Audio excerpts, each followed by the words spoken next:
কোরআন শরীফের ভিতরে বলেছেন লাশ-শামসু ইয়ামবাগি লাহা আন তুদরিকাল কামারা ওয়ালাল লাইলু সাবিকুন নাহার ওয়া কুল্লুন ফি ফালাকি ইয়াসবাহুন। প্রবল জ্ঞানী হইবে যাহারা, আপন মনেতে বুঝিবে তাহারা। রাত্রি পারে না আগে যাইবার, দিনের স্থান করি অধিকার। চন্দ্র বাদে না সূর্যের গায়েতে, সূর্য পারে না চন্দ্রকে ধরিতে। যার যে স্থান বহাল রাখিয়া ভ্রমণ করিছে খোদাকে ডরিয়া। একটি নির্ধারিত সময় সীমা পর্যন্ত আপন আপন কক্ষপথে সব দৌড়াদৌড়ি করবে, কারো সাথে অ্যাক্সিডেন্ট হবে না কারো। ওয়াকুল্লুন ফি ফালাকি ইয়াসবাহুন, যা আছে মহাশূন্যে সব ঘুরতেছে। কে বলে? বলেন সবাই, কে বলছে? কোন সূরা? সূরা ইয়াসিন। আবার শুনুন, আল্লাহ পাক ফয়সালা দিচ্ছেন ঘোরে কেডা? শুধু সূর্য ঘোরে না, শুধু চন্দ্র ঘোরে না, আল্লাহ মহাশূন্যে যা রেখেছেন সব ঘুরতেছে, সবই সন্তরণশীল, সব গতিশীল। সুতরাং ফয়সালা তো আল্লাহর কাছ থেকেই নিতে হবে। পৃথিবী সৃষ্টি করেছেন, মানব গোষ্ঠী সৃষ্টি করেছেন এবং মানুষের প্রয়োজন মিটিয়েছেন। এই মানুষগুলিকে কে সৃষ্টি করেছেন? মানুষ সৃষ্টির ব্যাপারেও দার্শনিকরা মানুষদেরকে বিভ্রান্ত করে। যা কলেজে বিশ্ববিদ্যালয়ে পড়ানো হয়, এই কোরআন শরীফ বিশ্ববিদ্যালয়ে পড়ানো হয়? হ্যাঁ হয়। কয়েকটা আয়াত, কয়েকটা সূরা পরীক্ষায় পাশ করার জন্য একটু একটু অপশনাল রেখে দেওয়া হয়েছে। বর্তমান যে শিক্ষা কমিশন, শামসুল হক শিক্ষা কমিশন রিপোর্ট মন্ত্রী পরিষদে অনুমোদন করেছে বর্তমান সরকার। এই শিক্ষানীতিতে বলা হয়েছে ক্লাস 1 থেকে নিয়ে ক্লাস 5 পর্যন্ত ধর্মীয় শিক্ষা দিতে দেওয়া হবে না। তাহলে ক্লাস 5 পর্যন্ত যদি ধর্মীয় শিক্ষা না থাকে, তাহলে ক্লাস 6-7-এ ওঠার পর আলিফ জাওরা বাজাবরবা আনাকুম জানাকুম ছেলেরা পড়বে? মেয়েরা পড়বে? আসল উদ্দেশ্য হলো ইসলাম থেকে জাতিকে দূরে সরাবার জন্য ষড়যন্ত্র। এই সরকারের প্রণীত শিক্ষানীতি আমরা মানি না। আপনারা মানেন?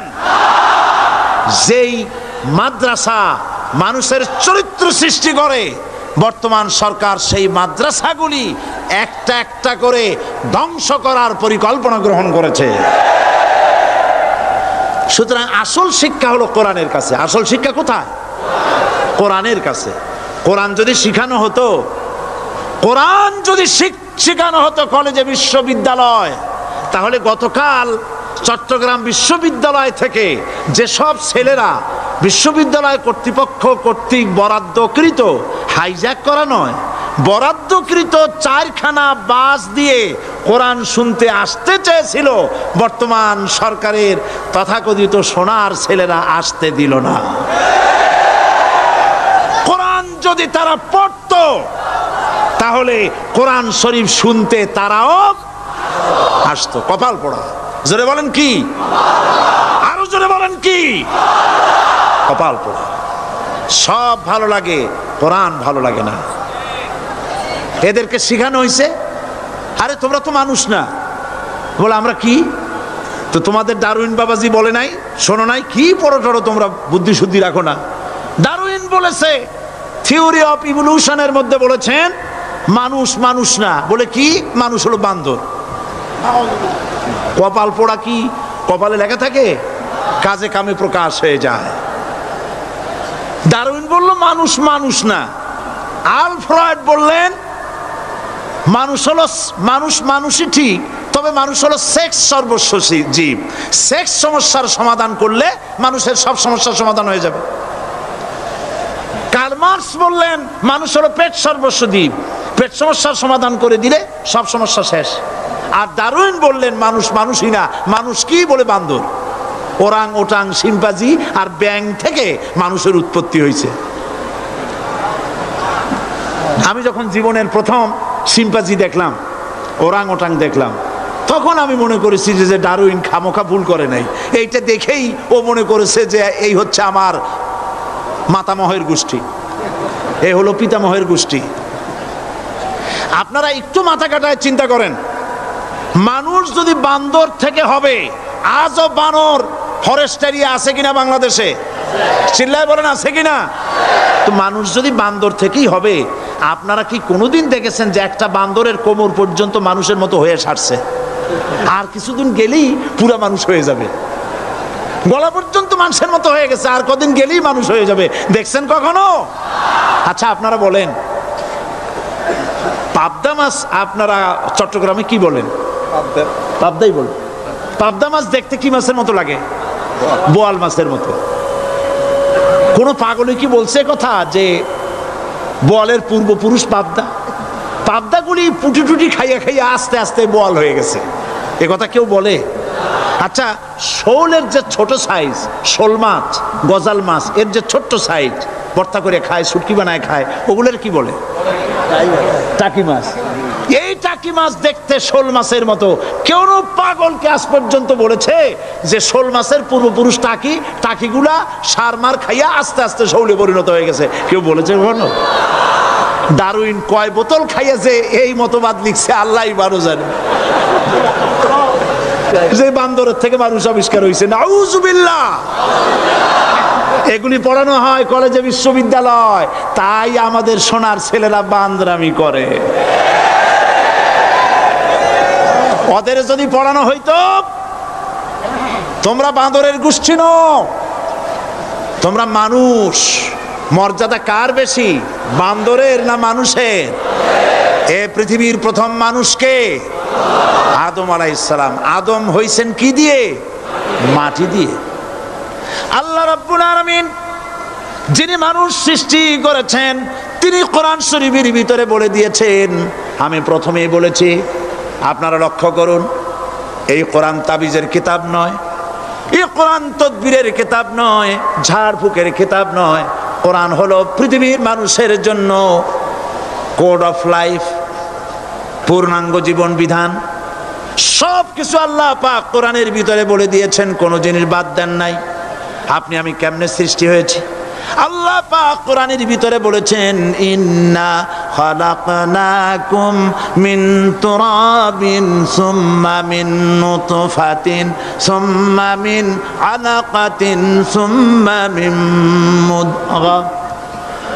নিষ্প্রাণ মাটি দিয়ে তোমাকে উৎপন্ন করা হয়েছে, নিষ্প্রাণ মাটির উপাদান দিয়ে তোমাকে তৈরি করা হলো।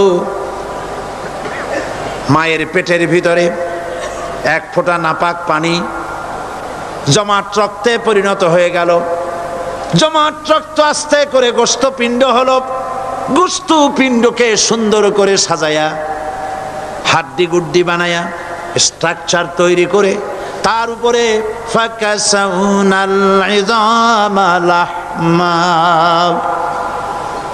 চামড়া দিয়ে গোস্ত দিয়া সাজায়া সুন্দর করে বানালাম। আল্লাহর পরিচয় শুনুন, আল্লাহ আমার কেমন আল্লাহ।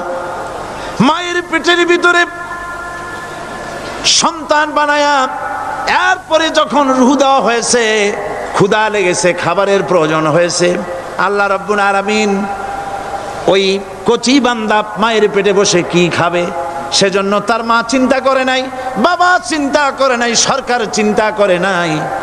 আল্লাহ রাব্বুল আলামিন মায়ের মাসিক অসুখকে বন্ধ করে দিয়ে সন্তানের নাভির সাথে আর মায়ের নাভির সাথে তার লাগায়া, পাইপ লাগায়া, মায়ের মাসিক অসুখের রক্তগুলি দিয়ে সন্তানকে বড় বানালেন। মুখ দিয়া এই রক্ত পান করালেন না, মুখটাকে পবিত্র রেখে দিলেন, যাতে করে পৃথিবীতে আসার পর ওই মুখ দিয়া আল্লাহ রাব্বুল আলামিনের জিকির করতে পারো। সন্তান মায়ের ভিতরে, পেটের ভিতরে বড় হলো, আল্লাহ রাব্বুল আলামিন বলেন, মাস দিন যখন পুরা হয়ে গেল, সুম্মা নুখরিজুকুম তিফলা, বাচ্চার আকারে পৃথিবীতে নিয়ে আসলাম। এখন খাবা কি? পৃথিবীতে যখন বাচ্চা এলো, তখন তার পেটের সাথে যে সংযোগ ছিল মায়ের নাভির সাথে আর সন্তানের নাভির সাথে, সেই সংযোগ তার আর কি থাকলো? কি করা হলো? কেটে দেওয়া হলো। লক্ষ্য করুন, জন্য একটি মাত্র পাইপ আল্লাহ লাগাইছিলেন। পৃথিবীতে সন্তান আসার সঙ্গে সঙ্গে পাইপটা কেটে দেওয়া হলো। এবার কি খাবে? আল্লাহ রাব্বুল আলামিন মায়ের বুক থেকে সন্তানের জন্য এবার সিঙ্গেল সিগন্যাল, তার জন্য সিঙ্গেল কোন লাইন যেটা ছিল কেটে দিয়া মায়ের বুক থেকে সন্তানের জন্য ডাবল লাইন আল্লাহ চালু করে দিলেন। এমন দুধ বানায় দিলেন যা শুধু খাবার নয়, শুধু ফুড ভ্যালু নয়। এই দুধের ভিতরে ক্যালসিয়াম, এর মধ্যে ভিটামিন, এর মধ্যে আয়রন, এর মধ্যে মেডিসিন। দুনিয়ার এই সন্তান ছিল ফি কারারিম মাকিন, সুরক্ষিত জায়গার ভিতরে ছিল। কোনো পলিউশন সেখানে যেতে পারতো না, রোগের জার্ম সেখানে যেতে পারতো না। দুনিয়ায় এলো দূষিত আবহাওয়ার ভিতরে। এই সন্তানকে এখনই অ্যান্টিবায়োটিক খাওয়ালে পরে অসুবিধা হবে। আল্লাহ রাব্বুল আলামিন মায়ের দুধের ভিতরে ঔষধ দিয়া রোগের প্রতিষেধক বানায়া দিলেন। এ হলো আমার আল্লাহ। এ আমার কে? আল্লাহ। জোরে বলেন আল্লাহ। আল্লাহ আল্লাহ রাব্বুল আলামিন মায়ের দুধ দিয়ে সন্তানকে বড় করলেন আর শোনায় দিলেন, খবরদার এই মায়ের সাথে, এই বাপের সাথে নাফরমানি করবি না। মা বাপের জন্য আমার কাছে দোয়া করবে, রব্বির হামহুমা কামা রাব্বায়ানি সগীরা। সবাই পড়েন আমার সাথে, রব্বির হামহুমা কামা রাব্বায়ানি সগীরা। আল্লাহ পাক শিখাই দিলেন বান্দারে আমার কাছে দোয়া করায়, আল্লাহ আমার মা বাপ আমাকে ছোটবেলায় যেভাবে স্নেহের কোলে লালন পালন করেছে, এইভাবে আমার মা বাপদের তোমার রহমতের কোলে লালন পালন করো। মনে থাকবে ভাইরা? বলেন মনে থাকবে? প্রত্যেক নামাজের পরে মা বাবার জন্য দোয়া করবেন, বেঁচে থাকুক আর মরে যাক, দোয়া করবেনই। মনে থাকবে? রব্বির হামহুমা কামা রাব্বায়ানি সগীরা। আবার পড়েন, রব্বির হামহুমা কামা রাব্বায়ানি সগীরা। আল্লাহ পাক মায়ের মর্যাদা এত বাড়াইছেন। সাহাবী প্রশ্ন করেছে, ইয়া রাসূলুল্লাহ খেদমত করব কার? হুজুর বলেন তোমার মায়ের, তারপরে কার? তোমার মায়ের, তারপরে কার? তোমার মায়ের, তারপরে কার? তোমার পিতার। বাপের চাইতে মায়ের মর্যাদা আল্লাহ 3 গুণ বাড়াইয়া দিলেন, 3 গুণ বৃদ্ধি করে দিলেন। হাদিস শরীফে এসেছে, হযরত আবী হুরায়রা রাদিয়াল্লাহু তাআলা আনহু রাসূলের কাছে এসে রাতের বেলায় কাঁদতেছিলেন। হুজুর প্রশ্ন করলেন, আবু হুরায়রা কাঁদো কেন? হযরত আবু হুরায়রা বলছেন, হুজুর মা আমাকে মেরেছে। তিনি প্রশ্ন করলেন, আচ্ছা মা তোমার মারলো কেন? তুমি কি কোনো বেয়াদবি করছো? তিনি বললেন না, তবে মারলো কেন? হযরত আবু হুরায়রা বলেন, ইয়া রাসূলুল্লাহ আপনার খেদমত থেকে বাড়ি ফিরতে আমার দেরি হয়ে গিয়েছিল। গভীর রাত্রে যখন বাড়ি গেছি, মা আমাকে প্রশ্ন করলেন, বাবা দেরি হলো কেন, কোথায় ছিলি? তাম পৃথিবীর মানুষ যেই কদম মোবারক চুমু দিতে পারলে ধন্য হয়ে যায়, সেই আখিরি জামানার পয়গম্বর নবী মুহাম্মদ রাসূলুল্লাহ সাল্লাল্লাহু আলাইহি সাল্লামের দরবার থেকে আসতে আমার দেরি হয়ে গেছে। ইয়া রাসূলুল্লাহ আমার মা আপনার নাম শুনে তার গা জ্বলে উঠল। তিনি কাফের, মুশরিকা। আপনার নাম শুনে অগ্নি শর্মা হয়ে আমাকে ধরে পিটানো আরম্ভ করলেন আর বললেন, আবু হুরায়রা হয় মুহাম্মদ সাল্লাল্লাহু আলাইহি সাল্লামের বাড়ি ছাড়বি, নইলে আমার বাড়ি ছাড়বি, কি করবি বল? মার খেতে খেতে আমি বললাম, মা তোমার গায়ে যত শক্তি আছে আমারে মারো, তোমার বাড়ি শুদ্ধ, তাম দুনিয়াটা ছেড়ে দিতে পারি, মুহাম্মদ রাসূলুল্লাহর কদম মোবারক ছেড়ে দিতে পারি না। হুজুর আমার মা গলা ধাক্কা মেরে আমাকে বের করে দিয়েছেন। হুজুর বলছেন, আবু হুরায়রা মা তোমাকে মেরেছে আর আমার কাছে নালিশ করছো, আমি তোমার মায়ের কোনো বিচার করতে পারবো না। সুবহানাল্লাহ। এত বড় পাওয়ারফুল নবী, শানওয়ালা, ইজ্জতওয়ালি, বরকতওয়ালি, এত বড় নবী বলছেন মা মেরেছে, আমার করার কিচ্ছু নাই। সুবহানাল্লাহ। তোমার মা মুশরিকা হোক আর যাই হোক তোমার মা। সুবহানাল্লাহ বলেন। আমার বন্ধুগণ, হযরত আবু হুরায়রা বলেন, ইয়া রাসূলুল্লাহ, মায়ের বিরুদ্ধে কোনো অভিযোগ নিয়ে আমি আপনার কাছে আসি নাই। হুজুর বললেন, কেন আসছো বলো খুলে। আবু হুরায়রা বলেন, হুজুর আমি জানি আপনি আল্লাহর দরবারে যদি কোনো ব্যাপারে হাত তোলেন আল্লাহ মঞ্জুর করে ফেলেন। আপনি দয়া করে আমার মার জন্য দোয়া করেন, আল্লাহ যেন হেদায়েত দিয়ে দেন। আমার নবীজি দুখানে হাত উত্তোলন করলেন, বললেন, আল্লাহুম্মা ইহদি উম্মা আবি হুরায়রা, আয় আল্লাহ আমি দোয়া করতেছি আবু হুরায়রার মাকে হেদায়েত নসিব করো। হুজুর হাত তুলে মোনাজাত করছেন, আবু হুরায়রা দৌড় দিলেন বাড়ির দিকে।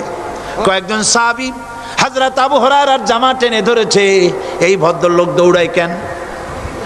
এত শান্ত মানুষ, কখনো গরম হয়ে কারো সঙ্গে কথা বলে না। এই মানুষটা দৌড়ায় কেন? কোনো বিপদ হইল নাকি? জামা টেনে ধরে বলে, আবু হুরায়রা দৌড়াও কেন?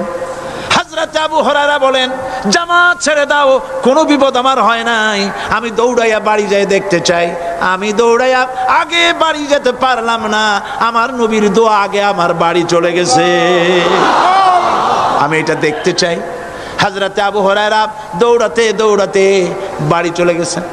দরজায় নক করলেন, ভেতর থেকে আওয়াজ এলো, কে? তিনি বললেন, আমি আবু হুরায়রা, মা দরজা খুলে দাও, আমি তোমার সন্তান। মা বললেন, বাবা অপেক্ষা করো, দরজা খুলতেছে। হযরত আবু হুরায়রা বলেন, মায়ের গলার আওয়াজের ভেতরে কুফরি কর্কশতা পেলাম না, মায়ের গলার আওয়াজের ভেতরে তাওহীদের নরমিয়াত পেলাম। আমার কাছে মনে হলো আমি আবু হুরায়রা বাড়ি আসার আগে নবীজির দোয়া আল্লাহর আরশে পৌঁছে গেছে। আবু হুরায়রা বলছেন, মা আমার কিছুক্ষণ পরে ঘরের থেকে বেরিয়ে এসেছেন, আমি দেখলাম মায়ের শরীর ভিজা, মাথার চুল দিয়া পানি টপকাচ্ছে। মা আমার বললেন, বাবারে তোমাকে মারার পর আমি নিদারুণ অনুশোচনায় পড়েছিলাম, মনে মনে ভাবলাম, আহারে আমার সন্তানরা আমি কেন মারলাম? সে তো কোনো খারাপ কাজ করে নাই, কোনো খারাপ জায়গায় যায় নাই, এত ভালো মানুষ যার সম্পর্কে লোকেরা খামোখাই মিথ্যা কথা বলে, এই ভালো মানুষটার কাছে গেছে, সেজন্য আমি মারলাম কেন? বাবা গো, আমি আমার ভুল বুঝতে পেরেছি, জীবনের ভুলও ধরা পড়েছে, আমাকে জলদি করে নিয়ে চলো বিশ্ব নবীর দরবারে। হযরত আবু হুরায়রার মা রাসূলুল্লাহর খেদমতে এসে ঘোষণা করলেন, আশহাদু আল্লা ইলাহা ইল্লাল্লাহু ওয়াহদাহু লা শারীকা লাহু ওয়া আশহাদু আন্না মুহাম্মাদান আবদুহু ওয়া রাসূলুহু। আমার ভাইয়েরা, আল্লাহ রাব্বুল আলামিন মানুষ সৃষ্টি করে পৃথিবীতে পাঠায় দিলেন, খাবারের ইন্তজাম করলেন, এগুলি সব আল্লাহর পরিচয়। আল্লাহরে চেনার জন্য বড় বড় কিতাব ঘাটা লাগে না, কিসমতে যদি থাকে দুই একটা দৃষ্টান্ত যথেষ্ট হয়ে যায়। সুবহানাল্লাহ, সুবহানাল্লাহ, দুই একটা দৃষ্টান্ত যথেষ্ট। আল্লাহ পাক সমস্ত সৃষ্টি জগৎকে তৈরি করলেন, সৃষ্টি করলেন, আর তাদের খাদ্যের ব্যবস্থা করলেন। কে করেছেন খাদ্যের ব্যবস্থা? খাদ্য দেন আল্লাহ।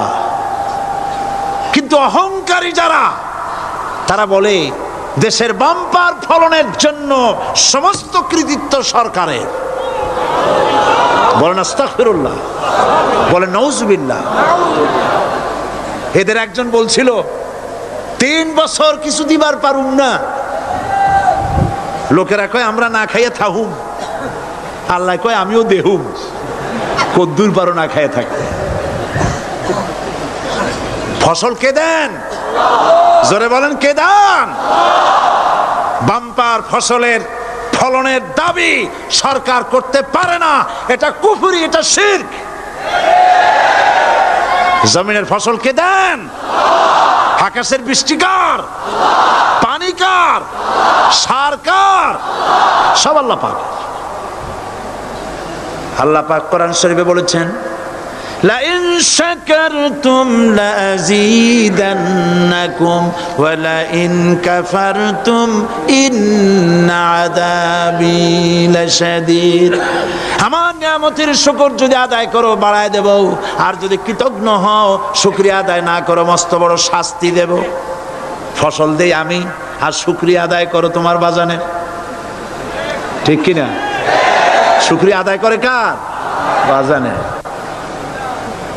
একটা লোকের, একটি মানুষের যেই প্রশংসা এই সরকার করলো বিগত 4.5 বছর ধরে, একটা মানুষের যত জিকির করলো, প্রশংসা করলো, ছবি টানাইলো, যদি এতটা জিকির এতটা স্মরণ আল্লাহ রাব্বুল আলামিনের করত, ওদের জন্য আল্লাহর জান্নাতের দরজা খোলা হয়ে যেত। প্রশংসা করবে কার? চিল্লায় বলুন, আল্লাহ পাকের প্রশংসা করো। খেতে দেওয়ার মালিক তিনি।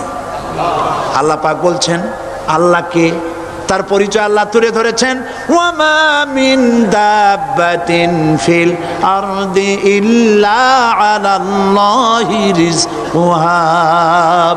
এই পৃথিবীর ভিতরে এমন কোন বিচরণশীল জীব নাই যার রিস্কের দায়িত্ব আমি আল্লাহ গ্রহণ করি নাই। সুবহানাল্লাহ বলবেন না? রিস্কের দায়িত্ব কার হাতে? আচ্ছা দেখুন তো, পৃথিবীর সমস্ত সরকারের কাছে বিভিন্ন মন্ত্রণালয় আছে না? খাদ্য মন্ত্রণালয় বলে কোনো মন্ত্রণালয় আছে কিনা? আছে। খালি কয় খামু আর খামু। খাদ্য মন্ত্রণালয় আছে, থাকার পরেও মানুষ না খাইয়া মরে, ঠিক কিনা? এবার একটু তাকান তো, জ্ঞানের চক্ষু দিয়া তাকান। ফরেস্ট এরিয়া বাঘ আছে কিনা? নাই। সিংহ আছে কিনা? গন্ডার আছে কিনা? হাতি আছে কিনা? বিশাল বিশাল প্রাণী আছে কিনা? জঙ্গলে ছোট্ট প্রাণী থেকে, পোকা থেকে শুরু করে গন্ডার পর্যন্ত, টুনটুনি পাখি দিয়ে শুরু করে ঈগল পাখি পর্যন্ত, নদীর ভিতরে ছোট্ট চুনু পুঁটি থেকে শুরু করে তিমি মাছ পর্যন্ত। প্রাণী তত্ত্ববিদরা বলেছেন সমুদ্রের ভিতরে এমন এমন বড় বড় তিমি আছে যে একটা তিমির ওজন 5000 টন পর্যন্ত হয়ে যায়। 5000 টন তিমিটার ওজন। এর যখন বাচ্চা হয় তখন বাচ্চার দৈনিক দুধ লাগে 50 থেকে 60 মণ পর্যন্ত। কে ব্যবস্থা করে? রুহান ফেরেশতা। তো ওর মা যেমন বাচ্চা তো সেরকম হবে, ঠিক কিনা? কে দেয় খাবার? এবার দেখেন তো, আপনার দেশের এই জঙ্গলে কত হাতি আছে। হাতিরা মিছিল করে আসছে যে আল্লাহ আমাদের এখন আর খাইতে যেতে দিতে পারে না, বাংলাদেশের গভর্নমেন্ট কিছু দাও। আসছে না, খাইয়া ক্ষুধার জ্বালায় হাতি মরেছে, বাঘ মরেছে, সিংহ মরেছে। এর কোনো দৃষ্টান্ত আছে? ক্ষুধার জ্বালায় আকাশের উড়ন্ত পাখিরা ছটফট করে মারা গেছে, দৃষ্টান্ত আছে? নদীর মাছেরা ক্ষুধার জ্বালায় ভেসে উঠেছে, না খাইয়া মরে গেছে, দৃষ্টান্ত আছে? মহান আল্লাহ রাব্বুল আলামিন কোরআন শরীফের ভিতরে বলেছেন অনেক প্রাণী এমন আছে যারা তাদের খাদ্যকে সঞ্চয় করে না, খাদ্যকে জমা করে না, আহরণ করে না।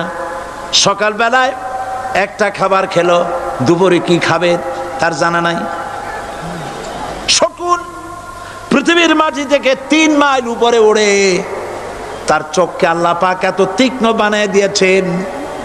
এই চট্টগ্রামের কোথায় মরা গরু আছে 3 মাইল উপর দিয়ে দেখতে পায়? সুবহানাল্লাহ করতে ইচ্ছা করে না। এই প্রাণীগুলি, খাবারগুলি কোনো গভর্নমেন্ট জোগাড় করে রাখে নাই। আল্লাহ পাক বলেন সবার খাবার আমি দেই। সকালবেলায় সমস্ত প্রাণীগুলি, মহাশূন্যে পাখি, পানির ভিতরে মৎস্যরাজি, জঙ্গলের ভিতরে হিংস্র প্রাণী, পোকামাকড় থেকে শুরু করে সবগুলো খালি পেটে সব বেরিয়ে যায়, কারো কোনো খাবারের মজুদ নাই। সন্ধ্যা হতে না হতে সমস্ত প্রাণীগুলির পেট ভরাইয়া আমি আবার যার যার ঘরে ফিরাইয়া দেই। ওয়ামা মিন দাব্বাতিন ফিল আরদি ইল্লা আলাল্লাহি রিজকুহা। সমস্ত প্রাণীর রিজকের দায়িত্ব আমি আল্লাহর হাতে। কে দেয় রিজেক? জোরে বলুন, কে দেন? আল্লাহ পাক। কি খাবেন সব আল্লাহ জোগাড় করে দিয়েছেন। তরি তরকারি জোগাড় করেছেন, মাছ জোগাড় করেছেন, চাউল দিয়েছেন, খাবার দিয়েছেন, গোশত দিয়েছেন, সব দিয়ে দিয়েছেন আল্লাহ রাব্বুল আলামিন। সমস্ত জিনিস দিয়ে মানুষকে আল্লাহ পাক তার জন্য আল্লাহ সব করেছেন। খালাকা লাকুম মা ফিল আরদি জামিআ, এই পৃথিবীতে যা তৈরি করেছে সব তোমার জন্য। এ হচ্ছে আমার আল্লাহ, এ হচ্ছে আমার কে? আল্লাহ। সে আল্লাহ পাক বলছেন, আল্লাহর পরিচয় তিনি স্রষ্টা, তিনি রিজেক দাতা। এবার আইনদাতা কে? আইনদাতা কে? আরো জোরে বলুন। আইনদাতা আল্লাহ হচ্ছে আল্লাহর পরিচয়। ইনিল হুকমু ইল্লা লিল্লাহ আলা লাহুল খালকু ওয়াল আমর। সৃষ্টি যার, আইন চলবে তার। আমার দেশে আল্লাহর আইন চলছে? আমাদের দেশের কল কারখানা, ক্ষেত খামার, অফিস আদালত আল্লাহর আইন অনুযায়ী চলে? চলে না। বরং আল্লাহর আইনকে মুছে ফেলার জন্য, নিজেদের আইন সৃষ্টি করার জন্য প্রচেষ্টা চালানো হচ্ছে। আল্লাহর আইন মানুষের জন্য সব থেকে বেশি উপযোগী, কারণ সৃষ্টি করেছেন কে? বলেন, কে করেছেন? আল্লাহ। প্রত্যেকটি মেশিন আপনি যা কিনবেন, রেডিও হোক, টিভি হোক, যে কোনো যন্ত্র হোক, গাড়ি হোক, তার সাথে একটা লিটারেচার, একটা বই তার সঙ্গে দিয়ে দেওয়া হয়। ওই বইয়ের মধ্যে লেখা থাকে এটা কিভাবে চালানো হবে, অপারেট করা হবে, তার সিস্টেম লেখা থাকে। আপনার ইচ্ছা মতো চালাইলে হবে না। এই মানব গোষ্ঠীকে সৃষ্টি করেছেন। এখন আপনি যদি আপনার আইন মতো চালান, তা কি চলবে? চলবে না। আপনি আপনার আইন মতো চালাচ্ছেন, ভালোভাবে চলতেছে? চলতেছে না। স্বরাষ্ট্রমন্ত্রী বলতেছেন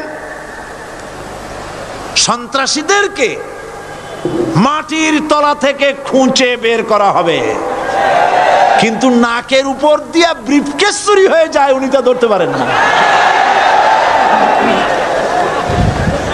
এই হলো আইন।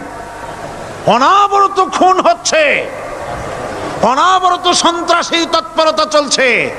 আর ওনারা বলছেন আগের থেকে এগুলি চলে আসছে, একজনের খুনের বিচার না হইলে এরকম খুন তো হইতেই থাকবে। তাহলে খুনকে, হত্যাকে, সন্ত্রাসকে সরকার জাস্টিফাইড করছেন। নাউজুবিল্লাহি মিন যালিক। এই জন্য আইন হতে হবে আল্লাহর। আইন হতে হবে কার? চিল্লায় বলেন, আল্লাহ পাকের আইন হতে হবে। আমি একদিন পার্লামেন্টে বলেছিলাম, আমার দেশের নেতা নেত্রীরা বারবার হজ করতে যান, উমরা করতে যান, সেখান থেকে আসার সময় কি আনেন? আতর, পাথর, সুরমা আর খুরমা, এই কিছু নিয়ে আসলেন। কিন্তু আমি বলেছি, আপনারা কি কিছু চোখে দেখেন না? পার্লামেন্টে এইভাবে বক্তৃতা করেছে, কিছু চোখে দেখেন না? আমি প্রশ্ন করে আমি আবার জবাব দিচ্ছি, আপনারা যারা হজ করতে যান, উমরা করতে যান, হজের কথাই ধরি, এই হজ করতে যখন যান তখন মুজদালিফায় একটা রাত কাটাইতে হয়। সেটা কোন দিন? ইয়ৌমে আরাফার পরের দিন। এই মাঠে দালান কোঠা আছে, এখানে বেড়া আছে, শামিয়ানা আছে, পর্দা আছে, তাবু আছে, কিচ্ছু নাই। লক্ষ লক্ষ নারী আর পুরুষ পাশাপাশি শুয়ে থাকে, তাও সুবহানাল্লাহ কইতে ইচ্ছা করে না। সারা রাত জনে জনে পুলিশ পাহারাদার নাই। কিরকম মেয়ে এলো, চাঁদের সৌন্দর্য হার মানায় দিতে পারে এরকম সুন্দরী, এরকম সুন্দরী নারী, সুদর্শন পুরুষ পাশাপাশি রাস্তার ধারে মরুভূমির ভিতরে সারা রাত কাটাচ্ছে। ইয়ৌমে আরাফার পরের রাতটা একটা রাত পুরা। এভাবে চলতেছে বছরের পর বছর, শতাব্দীর পর শতাব্দী, সহস্রাব্দীর পরে সহস্রাব্দী। আমি প্রশ্ন করি, পৃথিবীর ইতিহাসে কেউ কি এমন কথা বলতে পেরেছে, লিখতে পেরেছে যে মুজদালিফার রাতে সেখান থেকে 10টা নারী হাইজ্যাক হয়েছে, 5টা নারী লাঞ্ছিত হয়েছে, বলতে পারবে? গভীর রাত্রে পুরুষ সঙ্গী ছাড়া সুন্দরী রমণী, যুবতী রমণী একাকিনী নিজের ঘর ছেড়ে আল্লাহর ঘরে তাওয়াফ করতে আসে।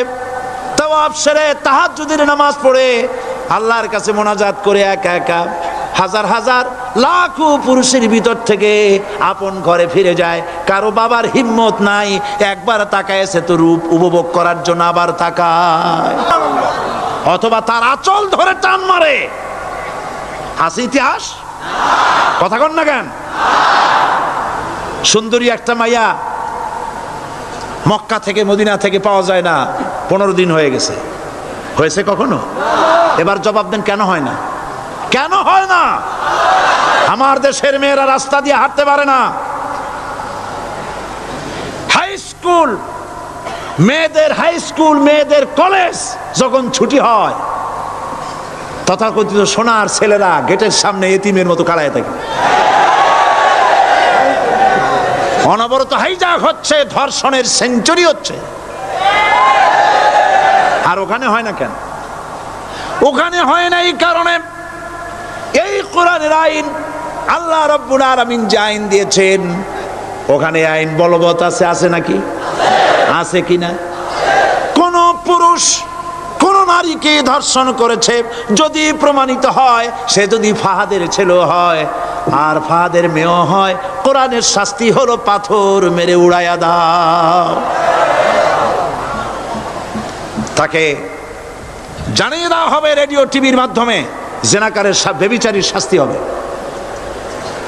চতুর্দিকে হাজারো লোকেরা দাঁড়াবে, হাতে পাথর নিয়ে পাথর মেরে তাকে তার গোশত হাড্ডি বাতাসের সাথে উড়ায় দেবে। একজন মানুষ আর একজন মানুষকে খুন করলো, এই আসামি ধরা পড়ে গেল, কোরআনের শাস্তি হলো যখন ধরা পড়বে প্রমাণিত হবে যেমন ভাবে হত্যা করেছে ওরেও হত্যা করো। এই দৃশ্য, এই আইন যদি বাংলাদেশে যদি এই আইন চালু হয়ে যেত, খুনের আসামি ধরা পড়েছে জেনার আসামি, প্রকাশ্য ময়দানে এলো, সাক্ষী প্রমাণে কোর্টে প্রমাণিত হলো সত্যি সে খুনি। এই বিশাল আউটার স্টেডিয়ামের মাঝখানে খুনি কি দাঁড় করাও, চতুর্দিকে হাজারো লাখো মানুষ থাকুক, রেডিও টিভির ক্যামেরা কার্যকর হবে, পত্র পত্রিকার সাংবাদিকরা আসবে, তরবারির এক আঘাতে খুনির কল্লাটা উড়ায় দাও, দেহটা নিঃসার হয়ে জমিনে পড়ে যাবে।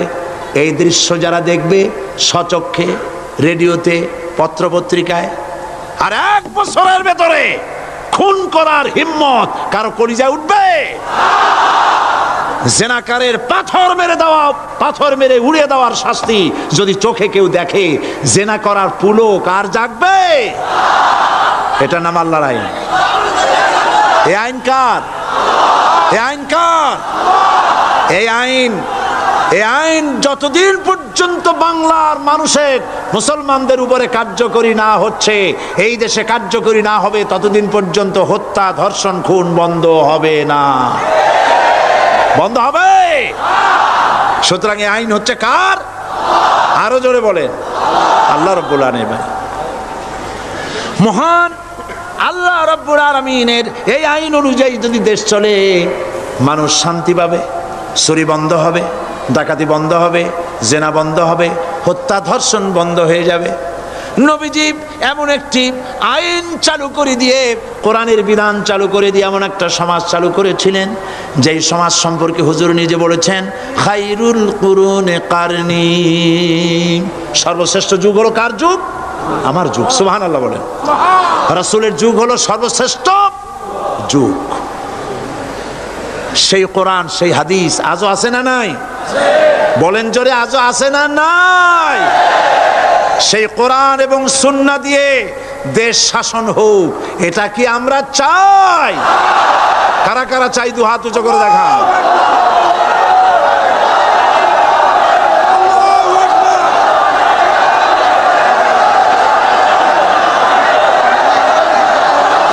আরে ভাই আপনারা দাঁড়ায় গেলেন কেন? বসেন বসেন। আমি তো একটা স্লোগান দিতে বললাম, হাত দেখতে চাইছি আমি, মাথা দেখতে চাই নাই। এই সুযোগে কোমরটা সোজা করে নিলেন। আচ্ছা বসেন, আর মহব্বতের সাথে জিকির করেন লা ইলাহা ইল্লাল্লাহ, লা ইলাহা ইল্লাল্লাহ।